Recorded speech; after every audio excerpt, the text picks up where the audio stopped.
দুরুদ ও সালাম যাহারো লাগিয়া, সবুজ গম্বুজ দেখো রে চাহিয়া।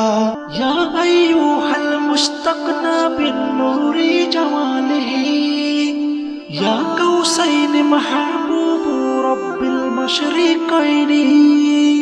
ইয়া আইয়ুহাল মুস্তাকনা বিন নূরি জামালিহি, ইয়া কাউসাইন মাহবুবু রাব্বিল মাশরিকাইনি। করব যেন আমরা আল্লাহর ওলিদের পরিচয় জেনে তাদেরকে চিনে তাদের কাছ থেকে দোয়া নিতে পারি। ঠিক না?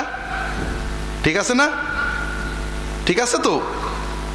বুঝলাম না, রোহিয়ার মানুষরা উত্তর দেয় না কেন? ঠিক আছে? ঠিক নেই। শোনেন, আমি কিন্তু ওয়াইজ না, আমি হলাম মাস্টার। ক্লাসে ভালো মাস্টাররা উল্টোপাল্টা প্রশ্ন করে কিন্তু, ঠিক না? ছাত্ররা মনোযোগ দিয়ে শুনছে কিনা চেক করার জন্য। আমাদের রাসূল মুহাম্মদ রাসূলুল্লাহ সাল্লাল্লাহু আলাইহি ওয়াসাল্লাম যখন ওয়াজ করতেন প্রশ্ন করতেন, সাহাবীদেরকে প্রশ্ন করতেন এইটা সেইটা। ঠিক আছে? তাহলে ওয়াজের ভিতরে প্রশ্ন করা সুন্নত। আমি কিন্তু উল্টোপাল্টা প্রশ্ন করব, শুধু ঠিক আছে বললে হবে না, চিন্তা মিন্তা করা লাগবে। আসলে নিয়তটা ঠিক নেই। আমরা অলিদের পরিচয়, অলিদের মর্যাদা আলোচনা করব। উদ্দেশ্য হলো আমরা যেন আল্লাহর অলি হতে পারি। কথা বোঝেননি? কোন নিয়তটা ভালো লাগছে আপনাদের? হ্যাঁ, মাশাআল্লাহ। মনে করেন একজন গুরু, হুজুর, উস্তাদ, ট্রেইনার সাঁতার শিখায়। আপনি যে বললেন উস্তাদ একটু সাঁতার শিখিয়ে দেন, উস্তাদ নিয়ে গেলেন, আপনার হাত ধরে রাখলেন, আপনি সাঁতরালেন, বাবা এইভাবে পা দিতে হয়, এইভাবে হাত দিতে হয়, এইটা করতে হয়, হুজুর ধরে রাখলেন, আপনি সাঁতার কাটলেন। এরপরে গোসল টোসল করে উঠে আসলেন। আবার কিছুদিন পরে বললেন উস্তাদ একটু সাঁতার করব। উস্তাদ যে আইন কানুন বুঝিয়ে হাত ধরে রাখলেন, আপনি সাঁতার কাটলেন। 1 মাস 2 মাস পরে উস্তাদ আপনাকে সাঁতার কাটিয়ে দেয়। আর এক উস্তাদ সাঁতার শিখবো। উস্তাদ বললো চলো বাবা এইভাবে হাত দিতে হয়, এইভাবে পা দিতে হয়, এইভাবে। একটু হাত ধরে রাখলো, আপনি সাঁতরাচ্ছেন, হঠাৎ করে ধাক্কা দিয়ে পুকুরের ভিতরে, নদীর ভিতরে আপনার ফেলে দিল। উস্তাদ ধরো ধরো, মরে গেলাম, পানি খেয়ে গেলাম, অনেক ঢোক পানি টানি খেয়ে আপনি কোনো রকম সাঁতরে কুলে চলে আসলেন। উস্তাদ কোনটা ভালো? আগেরটাই ভালো, ঠিক না? হ্যাঁ, কোনটা ভালো? হ্যাঁ, পরের উস্তাদ সাঁতার শিখাবে, আর আগের উস্তাদ আজীবন হাতই ধরে রাখবে, সাঁতার আর শিখা হবে না। ঠিক আছে না? আপনারা কোন উস্তাদ চাচ্ছেন? 2-4 ঢোক পানি খাই সেও ভালো, সাঁতার একটু শিখে নি নাকি? হ্যাঁ, ড্রাইভিং শেখার কথা একই। যে উস্তাদ আপনার হাতে স্টিয়ারিং না দেবে, আজীবন স্টিয়ারিং ধরে শুধু নিয়ম বলবে, সাঁতার শিখতে পারবেন? গাড়ি চালানো শিখতে পারবেন না। তা আমরা আজকে আল্লাহর অলিদের মর্যাদা এবং কি কাজ করে আল্লাহর অলি হওয়া যায়, অলিদের পরিচয়, এগুলো আলোচনা করব। উদ্দেশ্য হলো আমরাও যেন সকলে আল্লাহ তাআলার অলি হতে পারি।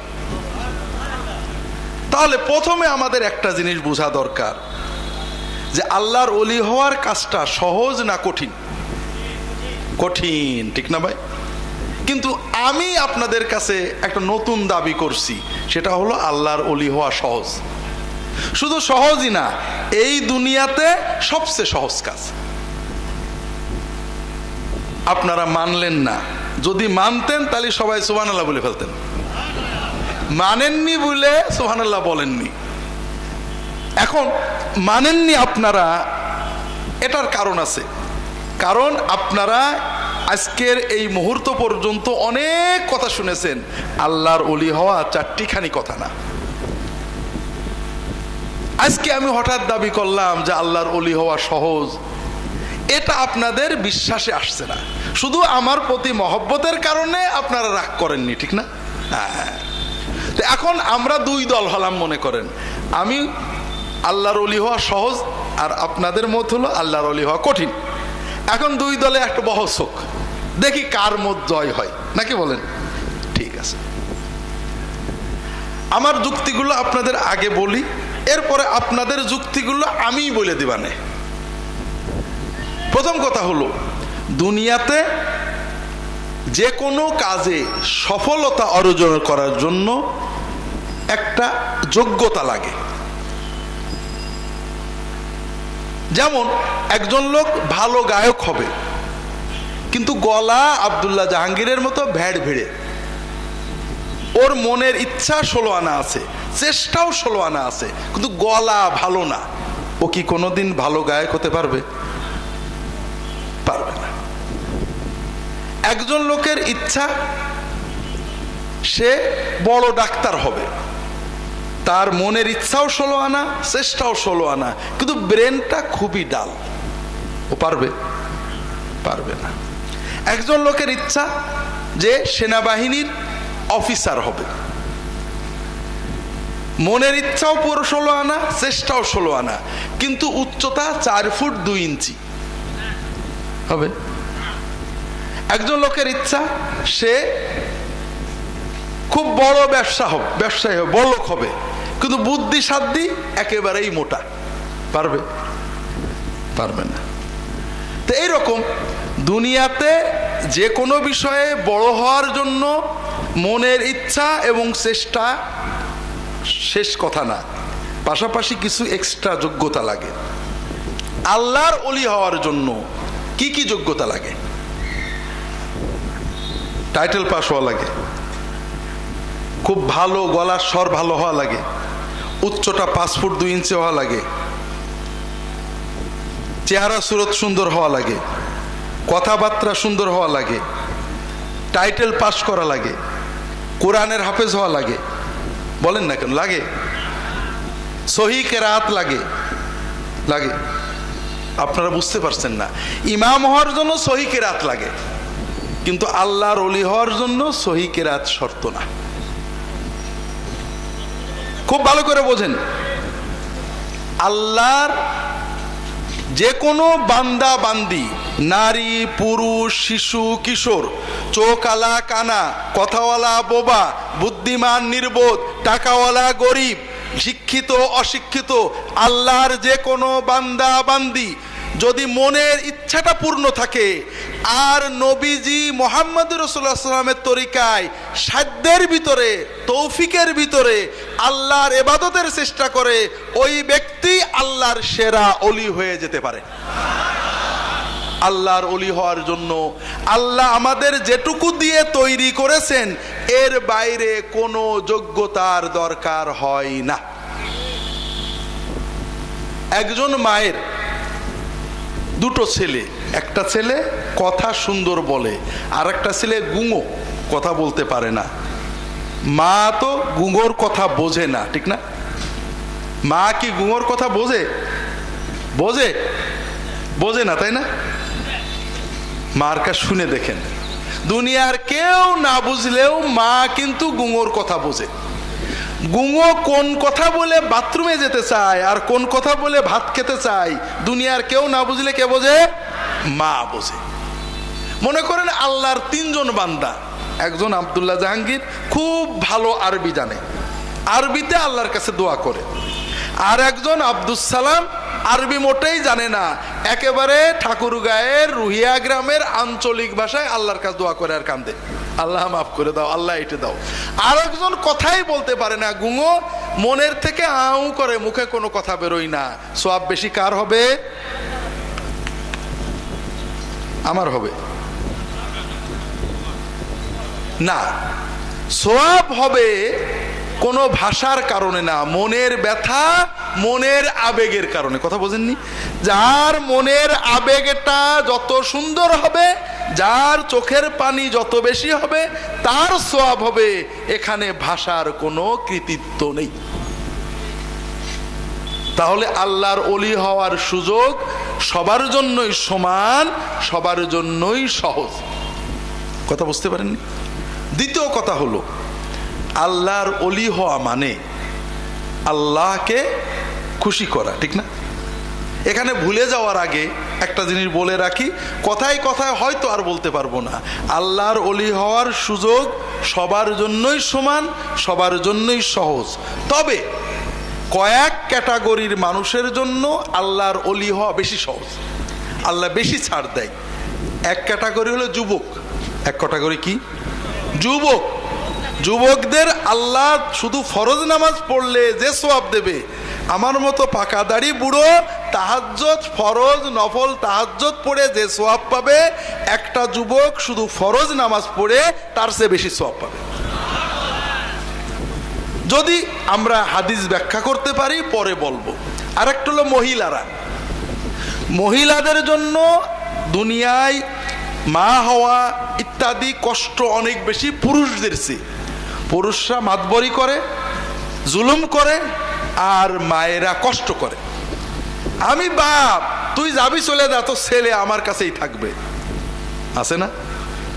ও ছেলে হইতে কয় মাস কষ্ট করা লাগছিল? কষ্ট কে করছিল? কষ্টের উপরে কষ্ট, কষ্টের উপরে। এক রাত তু বাপ জাগিনি, রাতের পর রাত কে জাগছে? মা জেগেছে। পেশাব গায়ে নিয়ে কষ্ট করছে কে? মা। তাহলে কষ্ট করে মা আর মাতবরি করে বাবাই। যেহেতু আল্লাহ মায়েদের এই ব্যস্ততা, কষ্ট, তাদের এই দুনিয়ার মানব সভ্যতা, মানব জাতি, মানব প্রজন্ম টিকিয়ে রাখার জন্যই তাদের দায়িত্ব বেশি দিয়েছেন, এজন্য তাদের জন্য আল্লাহর ওলি হওয়া সহজ করেছেন। আল্লাহ রাসূল সাল্লাল্লাহু আলাইহি ওয়াসাল্লাম বলেছেন, আইয়ুমা ইমরাআতিন সাল্লাত খামসাহা ওয়া সামাত শাহরাহা ওয়া আতাআত বালাহা ওয়া হাফিজাত ফারজাহা দাখালাত মিন আইয়ি আবওয়াবিল জান্নাতি শাআত। যদি কোনো মেয়ে শুধু 5 ওয়াক্ত ফরজ নামাজটা পড়ে, রমজানের ফরজ রোজাটা করে, আর স্বামীর সাথে মহব্বতের সাথে মিলে জুলে সংসারটা করে, আর নিজের পর্দা ইজ্জত আব্রু হেফাজত করে, আল্লাহ তাআলা এই 4টে কাজ করলে মেয়েদের জন্য জান্নাতের সব দরজা খুলে দেবেন। 3 নম্বর হলো সমাজের যারা সাধারণ মানুষ, গরিব মানুষ, কর্ম করে খায়, ছোট চাকরি, ছোট ব্যবসা, ছোট কর্ম, সমাজের মানুষ দাম দেয় না, সামাজিক মূল্যায়ন কম। যেমন সমাজে অনেক মানুষ আছে, আমরা দেখলে তাড়াতাড়ি স্টেজে নিয়ে আসি, বসতে দিই, সামনের কাতারে দিই, আছে না? না থাকলে খোঁজ নিয়ে অমুক কোথায়, আছে না? আবার কিছু মানুষ আসে, মসজিদে আসলে যেখানে পারে দাঁড়ায়, কেউ খোঁজও নেয় না, আগেও যাইতে বলে না, না থাকলেও কেউ খোঁজ নেয় না, কেন নেই দেখতো অমুক, খোঁজ নেয় না, এরকম মানুষ আসে না? এইরকম মানুষ যারা, তাদের অন্তরটা খুব ভালো হয়, অহংকার থাকে না। যেমন আমি আব্দুল্লাহ জাহাঙ্গীর, আমার যদি সবাই স্যার বলে, কেউ যদি হুজুর বলে, চাচা বলে, আমার রাগ হবে। হ্যাঁ, আমার চিনলো না, আমার চাচা বললো, এটার নাম কি? অহংকার। আল্লাহ অহংকার আলা কাল পছন্দ করে না। কিন্তু সহজ মানুষ, চাচা বললেও কথা বলে, ভাই বললেও কথা বলে, মনে কোনো অহংকার নেই। সামনে গেলেও মনে যা থাকে, পিছনে বসলেও মনে তাই থাকে, মনে চিন্তা হয় না যে কেন সামনে গেলাম না। এই রকম ভালো সহজ সরল মানুষ, এদের জন্য আল্লাহর ওলি হওয়া আল্লাহ সহজ করেছে।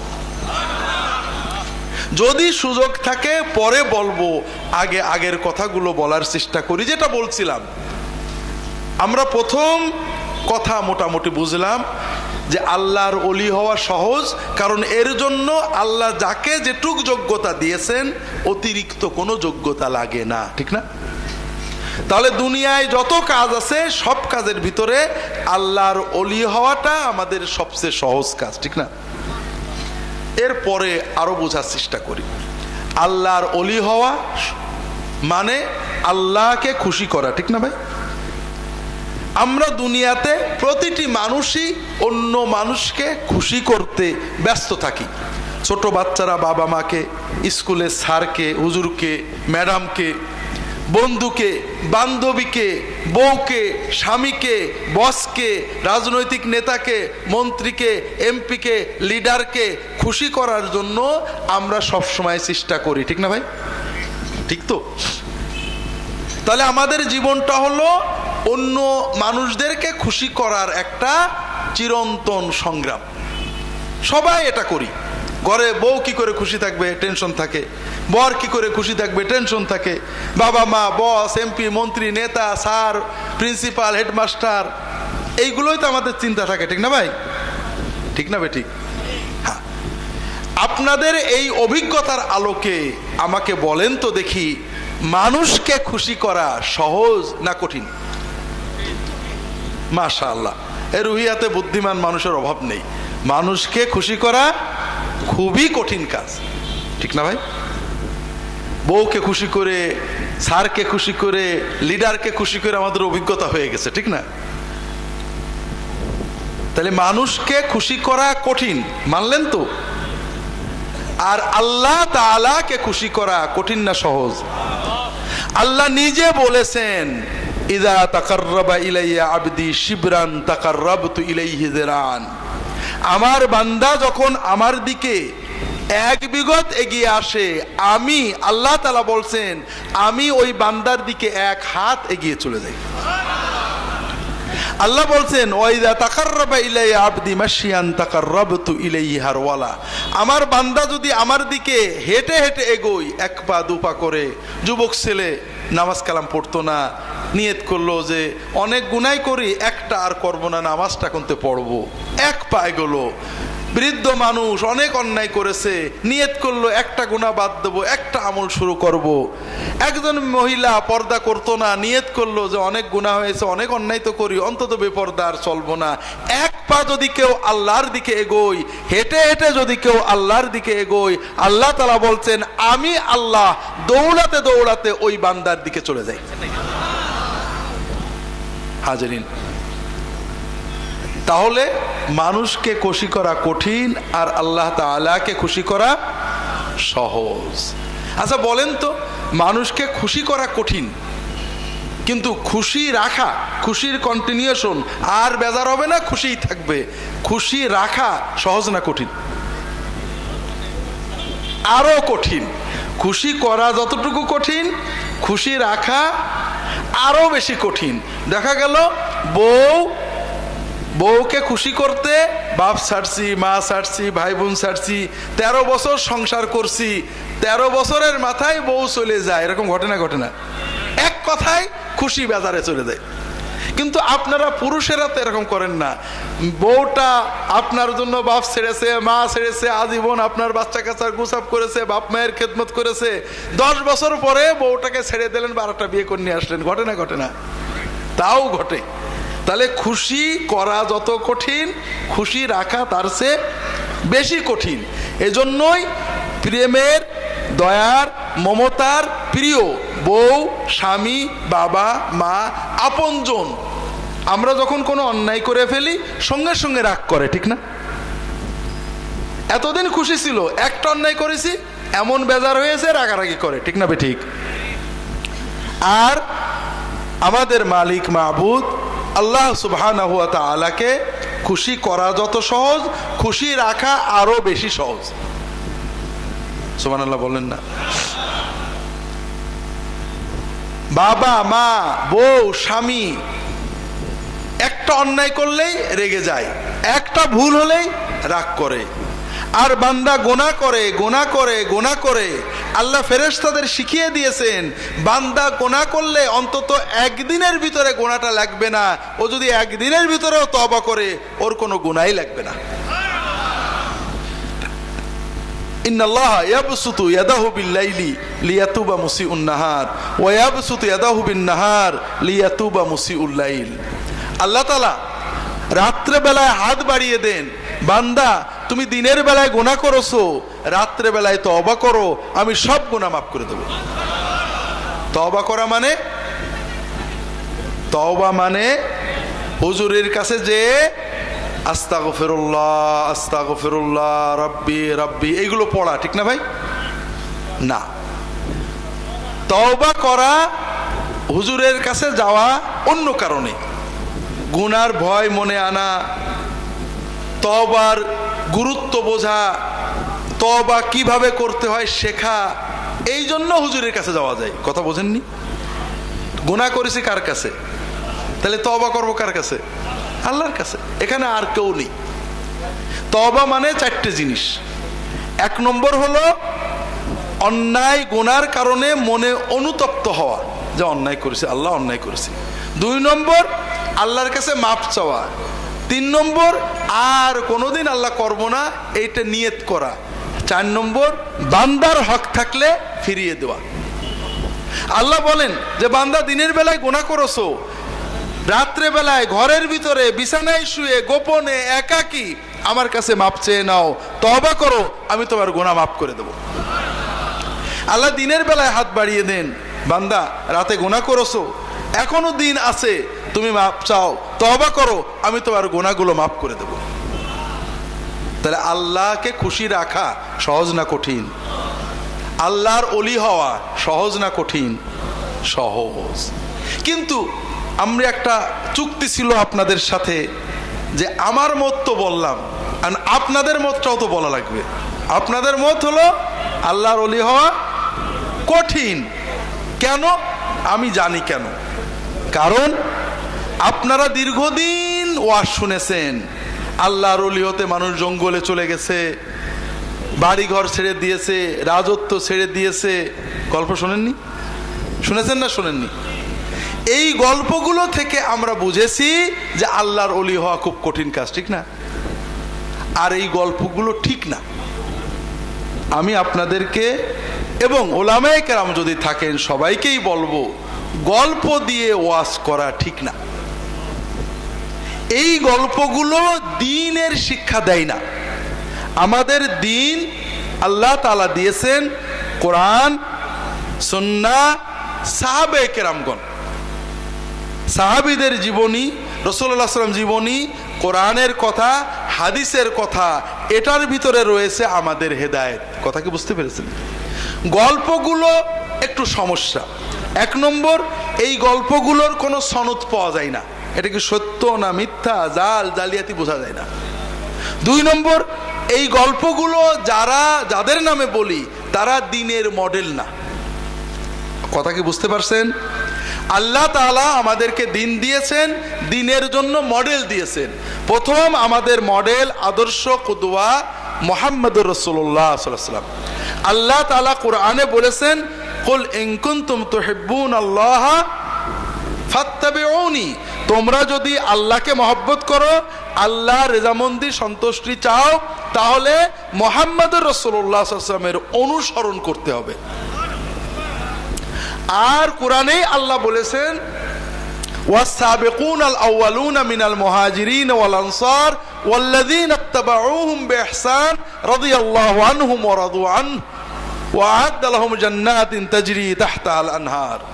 সাহাবায়ে কেরামগণ যারা প্রথম অগ্রগামী মুহাজির এবং আনসার, আল্লাহ তাআলা তাদের জন্য জান্নাত রেডি করেছেন, তাদের উপরে আল্লাহ তাআলা খুশি হয়েছেন।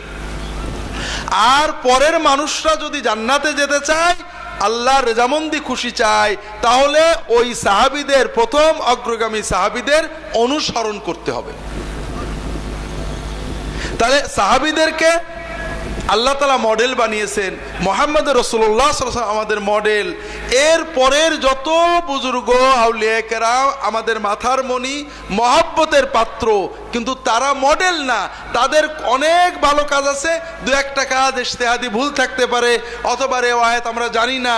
এই জন্য দ্বীনের যদি সত্যিকারের মেজাজ তৈরি করতে হয়, আমার অনুরোধ হলো, যদি সত্যিকারের দ্বীনের পথে চলতে চান, আমার অনুরোধ হলো কোরআন এবং সুন্নাহ এবং প্রয়োজন হলে সাহাবায়ে কেরামের জীবনী দিয়ে ওয়াজ করেন, ইনশাআল্লাহ অনেক অনেক অনেক সহজে উম্মতের অনেক ভালো করতে পারবেন।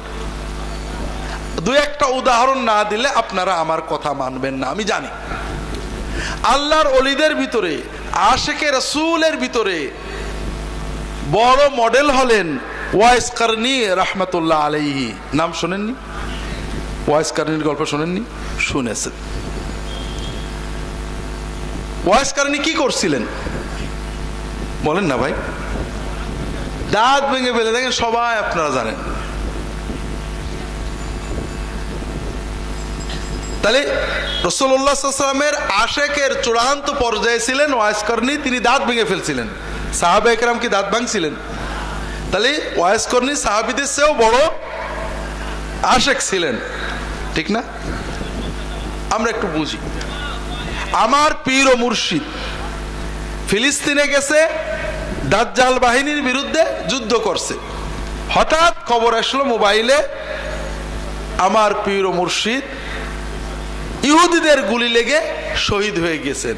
আমি সঙ্গে সঙ্গে একটা পিস্তল নিয়ে নিজের বুকে নিলে গুলে নিয়ে আমিও শহীদ হয়ে গেলাম। আমার হুজুর যে জান্নাতে যাবেন, আমিও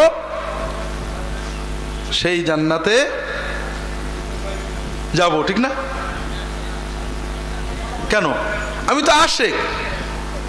আচ্ছা গেল, এটা করলাম না। আমি খবর পেলাম আমার পীর ও মুর্শিদ ইহুদিদের গুলি লেগে তার দাঁত ভেঙে গেছে। আমিও একটা হাতুড়ি নিয়ে দাঁত ভেঙে ফেললাম। শত্রুর গুলি লেগে দাঁত ভেঙে আমার হুজুরের যে সওয়াব হয়েছে, নিজের হাতুড়ি দিয়ে নিজের দাঁত ভেঙে আমারও সেই সওয়াব হবে, ঠিক না? কি হবে? গুনাহ হবে, ঠিক না? কেউ যদি সচেতন অবস্থায়, হুঁশ থাকা অবস্থায় নিজের দাঁত নিজে ভাঙে, নিজের হাত নিজে কাটে, নিজের গায়ে বাড়ি দেয়, নিজের গায়ে আঘাত দেয়, সওয়াব হবে না গুনাহ হবে? এই গল্পটা মিথ্যা, বানোয়াট, কোথাও নেই।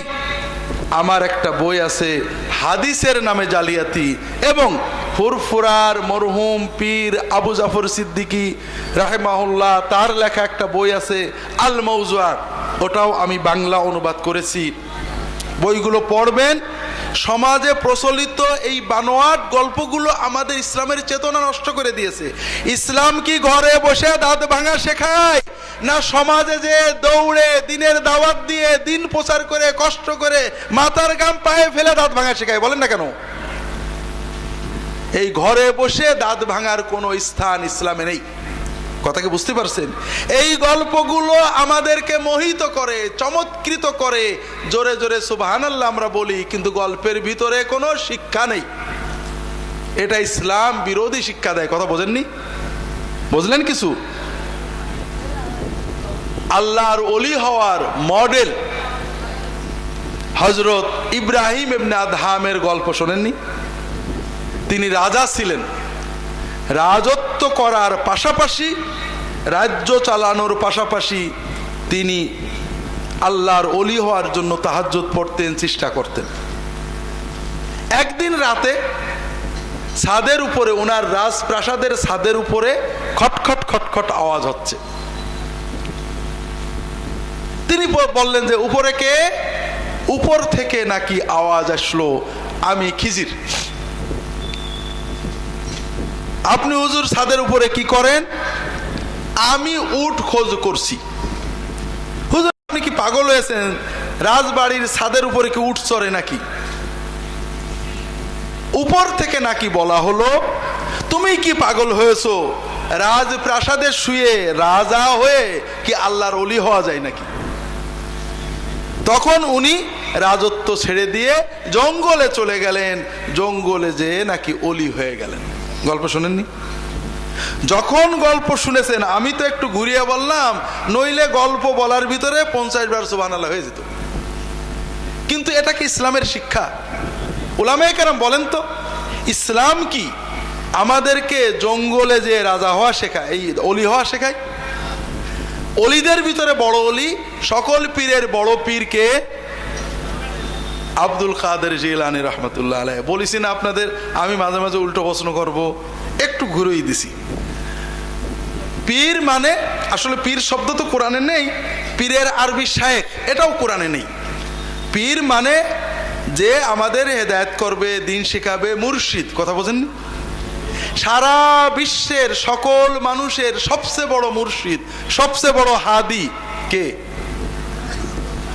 হ্যাঁ, এবার কি জায়গা পর্যন্ত পৌঁছাতে পেরেছেন? বিশ্বের মানবতার বড় পীর, বড় হাদি, বড় মুর্শিদ কে? মুহাম্মদুর রাসূলুল্লাহ সাল্লাল্লাহু আলাইহি সাল্লাম। তবে নবীদের পরে বড় পীর কে? আব্দুল কাদের জিলানী। এইবারও ঠকছেন। রাসূলুল্লাহ সাল্লাল্লাহু আলাইহি সাল্লাম না, পিতামাতা যার যার, রাসূলুল্লাহ সাল্লাল্লাহু আলাইহি ওয়াসাল্লাম এবং আম্বিয়া কেরামের পরে আদম থেকে কিয়ামত পর্যন্ত সব পীরের বড় পীর, সব অলির বড় অলি সাহাবায়ে কেরামগণ। শোনেন নিয়ে কথা, মনোজগৎ ময়লা হয়ে গিয়েছে, আমরা জায়গা থেকে সরে গেছি এই গল্প শুনতে শুনতে। যেখানে গেলে আল্লাহর অলি হওয়া সহজ হতো, সেখানে না যে আমরা অনেক দূরে রয়ে গেছি। নবীদের পরে আল্লাহর বড় অলি কারা? সাহাবায়ে। এটাকে আমি বলছি না, নবী, আল্লাহর কোরআন এবং নবীর হাদিস বলছে। আল্লাহর কোরআন, নবীর হাদিস এবং উম্মতের ইজমা হলো যে আম্বিয়া কেরামের পরে সবচেয়ে বড় আউলিয়া হলো সাহাবায়ে কেরামগণ, ঠিক না? আব্দুল কাদের জিলানী রহমতুল্লাহ আলাইহি, আমরা জানিও না, সাহাবীদের যুগের, নবীর যুগের 500 বছর পরের মানুষ, অনেক পরের মানুষ। তিনি বড় বুজুর্গ অলি ছিলেন, কিন্তু সবচেয়ে বড় অলি বললে যদি এরকম বলেন, আসলটা নষ্ট হয়ে যাবে। সাহাবীদের ভিতরে বড় অলি কারা? আবু বকর, ওমর, ওসমান, আলী রাদিয়াল্লাহু তাআলা আনহুম, ঠিক না? তাহলে নবীদের পরে সকল অলির বড় অলি, সকল পীরের বড় পীর আবু বকর, ওমর, ওসমান, আলী রাদিয়াল্লাহু তাআলা আনহুম আজমাইন। তারা কি রাজপ্রাসাদে রাজত্ব করে অলি হয়েছিলেন, না জঙ্গলে যে অলি হয়েছিলেন? বড় কষ্টের কথা ভাইরা, অমং জঙ্গলে যে অলি হয়েছে, রাজপ্রাসাদ ছেড়ে দিয়েছে, 15 বছর জঙ্গলে থেকেছে, 30 বছর দাঁড়িয়ে দাঁড়িয়ে সারা রাত তাহাজ্জুদ পড়েছে, সারাদিন রোজা রেখেছে। এই সব কথা শুনে সুবহানাল্লাহ বলা যায়, কিন্তু এই কথাগুলো দিনের মডেল না, এগুলো পালন করা যায় না। ইসলাম জঙ্গলে যে অলি হওয়া শেখায়নি। রাজত্ব করে, সংসার করে, বাচ্চা কোলে করে, ব্যাগ কাঁধে নিয়ে, কাঠ বাড়ির বউয়ের জন্য কাঠ কুড়িয়ে কাঁধে নিয়ে, থলে বস্তা কাঁধে নিয়ে, মানুষের ভিতরে কষ্ট করে নাঙল চলে হাল চালিয়ে, মানুষকে কষ্ট করে আল্লাহর দিনের দাওয়াত দিয়ে, বউ বাচ্চা বিবি রাগ করবে, রাগের মুখে সবর করে, কষ্ট করে সংসার করে আল্লাহর অলি হওয়া শিখিয়েছে ইসলাম। বড় কষ্টের কথা ভাইরা, আল্লাহর অলি হওয়ার যে পথ কোরআন শিখিয়েছে, যে পথ রাসূলুল্লাহ সাল্লাল্লাহু আলাইহি ওয়াসাল্লাম শিখিয়েছেন, যে পথ সাহাবায়ে কেরাম শিখিয়েছেন, এটা না জানার কারণেই আজকে আমরা আল্লাহর অলি হওয়া কঠিন মনে করি। তো ভাইরা, আরো বড় কথা আছে। ওই গল্প বলছে রাজপ্রাসাদে থেকে নাকি অলি হওয়া যায় না, ঠিক না? এই গল্প তো তাই বললো। আর আল্লাহ রসুল সাল্লাল্লাহু আলাইহি ওয়াসাল্লাম বলছেন রাজপ্রাসাদে থাকলে আল্লাহর অলি হওয়া সহজ। খুব ভালো করে বোঝুন। আজকে হয়তো লম্বা বলতে পারবো না, একটা হাদিস বলার নিয়ত আছে, জানি না বলতে পারবো কিনা। একটা মানুষ সারা রাত তাহাজ্জুদ পড়ে, সারা দিন নফল রোজা রেখে যে সওয়াব পাবে, আর একটা মানুষ একজন মাজলুমকে জুলুম থেকে বের করে, একজন বেদনা ক্লিষ্ট মানুষের মনের বেদনা দূর করে, একজন অসহায় মানুষকে কষ্ট থেকে উদ্ধার করে, একজন সাধারণ মানুষের ইনসাফ দিয়ে হক আদায় করে দিয়ে সারা রাত তাহাজ্জুদ পড়ার চেয়ে সারা দিন 12 মাস 40 বছর নফল রোজা রাখার চেয়ে অনেক বেশি সওয়াব পাবে। আল্লাহ তাআলা ঘরে বসে শুধু শুধু নফল ইবাদতের জন্য আমাদের বানাননি। এগুলোর পাশাপাশি সমাজে অসহায়ের পাশে দাঁড়ানো, গরিবের সাহায্য করা, মাজলুমকে সাহায্য করা, এটা আল্লাহ বড় ইবাদত হিসেবে গণ্য করেছেন। একজন মাজলুমের ব্যথা হয়তো আমি দূর করতে পারবো না, কিন্তু রাজপ্রাসাদে থেকে পারা যায়, ঠিক না বে ঠিক? একজন ডিসি, এসপি, এমপি, রাজনৈতিক নেতা পারেন একজন এতিম বিধবার পাশে দাঁড়াতে।